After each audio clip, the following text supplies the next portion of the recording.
आप देख रहे हैं विजय टाइम्स न्यूज, खबरें याफ्ता। उत्तर प्रदेश की सियासत में भी कभी उतराव और चढ़ाव ये दोनों देखने को मिलता है। अभी कुछ दिन पहले देखा था आपने कि भारतीय जनता पार्टी के वर्तमान लगभग 2 दर्जन से अधिक एमएलएज एक दल, अपना दल, सत्तारूढ़ दल छोड़ के दूसरे प्रमुख विपक्षी दल में भाग रहे थे। तो ओम प्रकाश राजभर ने इसे खदेड़ा बताया था।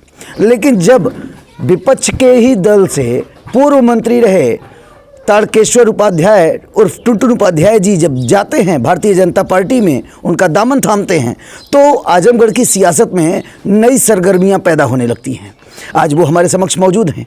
यहाँ लालगंज विधानसभा में और दीदारगंज विधानसभा में आज नॉमिनेशन फाइल करने की डेट है और हमको लगता है कि माननीय पूर्व मंत्री जी आप भी जाने वाले होंगे वहाँ। ये बताइए कि बहुजन समाज पार्टी को आपने एक अरसा, बहुत हम समझते 2 दशक से अधिक का वक्त दिया होगा, इससे कम नहीं, लेकिन क्या वजह रही कि दामन छोड़कर बहन जी का भारतीय जनता पार्टी के कमल को उगाने निकल पड़े? मैं पहली बात तो जान लीजिए कि मैं जहाँ रहा हूँ वहाँ के बारे में बहुत निगेटिव नहीं बोलना चाहता हूँ। हमको थोड़ा सा वहाँ असंतुष्टि महसूस हुई और इधर कई महीनों से मेरी थोड़ा सा दूरी हो चुकी थी और धीरे धीरे असंतुष्टि बढ़ती गई और हम भारतीय जनता पार्टी के शीर्ष नेतृत्व के निर्देशन में और लोगों के आह्वान पर हम भारतीय जनता पार्टी में शामिल हो गए। एक बात समझ में नहीं आती मंत्री जी कि बहुजन समाज पार्टी और समाजवादी पार्टी ये दोनों कह रहे हैं, आप लोगों को ये महसूस क्या होता है, सत्यता क्या है? लोगों को महसूस हो रहा है, जो समाजवादी पार्टी वाले हैं वो समाजवादी पार्टी की बात करेंगे, बहुजन समाज पार्टी के लोग बहुजन समाज पार्टी की बात करेंगे। भारतीय जनता पार्टी के बारे में जग जाहिर है, वर्ल्ड लेवल पर कभी आज के आज़ादी के बाद से पंडित नेहरू की पोजीशन के बाद, स्वर्गीय इंदिरा गांधी जी के पोजीशन के बाद कोई ऐसा प्रधानमंत्री तो हमें नहीं दिखा जो वर्ल्ड लेवल का अपना फेस रखता हो।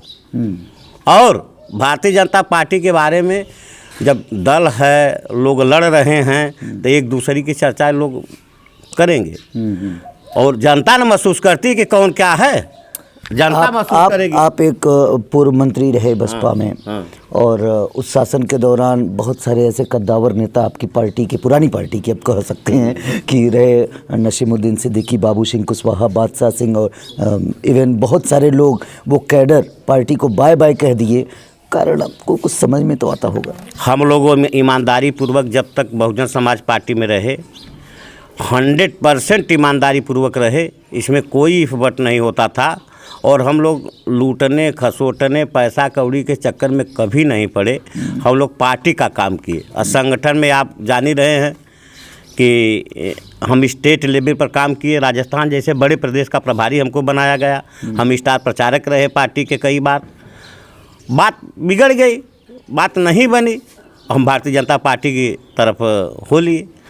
एक और यहाँ पर प्रश्नवाचक चिन्ह लगा दिया मंत्री जी ने कि आपने कहा कि हम जितने इन लोगों का नाम लिया, माननीयों का, उसमें बहुत ईमानदारी की बात आपने कही कि हम लोगों ने ईमानदारी के साथ संगठन को एक नया मोड़ दिया, आयाम दिया और बहुत मेहनत की, ऊर्जा के साथ, ईमानदारी के साथ। तो क्या बीएसपी सुप्रीमो जो सुश्री बहन जी हैं उनको ईमानदारी पसंद नहीं?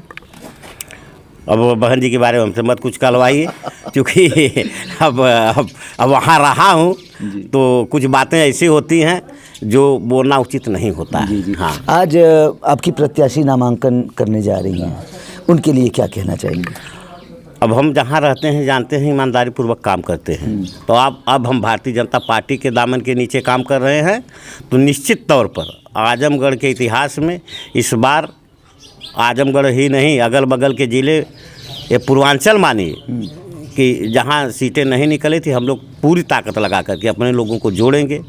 और आजमगढ़ में आप घूमते हैं, जौनपुर में घूमते हैं, यहाँ हम लोग केवल ब्राह्मण समाज की नेतागिरी नहीं करते हैं। यहाँ हम लोगों के पास सब समाज के भाई अपने हैं, चाहे अदर बैकवर्ड हों, बैकवर्ड में जो आप लोग कहते हैं कि यादव समाजवादी को नहीं छोड़ सकता, हमारे साथ ऐसे ऐसे यादव हैं जो कभी भी, जब से मैं बहुजन समाज पार्टी में काम जब से कर रहा हूँ, परिवार का एक सिंगल वोट हाथी के अलावा समाजवादी पार्टी को नहीं गया। हाँ, तो और यहाँ हमारे साथ तमाम पूर्व प्रधान लोग हैं, तमाम अपने क्षेत्र के धुरंधर लोग हैं, और उसमें 2-3 बड़े चेहरे यादव, सबकी फिजा बदल गई है। हाँ, तो मंत्री जी के आगमन से उनके मुताबिक बहुत असर पड़ेगा, और पूर्वांचल में वो इवन हम समझते होंगे कि 1 दर्जन जिलों की बात कर रहे हैं पूर्वांचल की, कि जहां पर उनका असर रहेगा। जब वो मंत्री रहे तो उन्होंने यादवों की बड़ी मदद की है, और यादव समाज जो समाजवादी पार्टी का मूल मतदाता जाना जाता है, वो भी भारतीय जनता पार्टी के लिए मुखर होकर जो है वो अपना वोट करेगा, ऐसा मंत्री जी का कहना है। अब देखने वाली बात ये होगी कि आने वाले वक्त में इनकी बातों पर कितना अमल करता है वो समाज जिनकी ये बात। अपने आसपास की खबरों को देखने के लिए हमारे चैनल को सब्सक्राइब करें तथा बेल आइकन को प्रेस करना ना भूलें, ताकि हर खबर पहुंचे आप तक।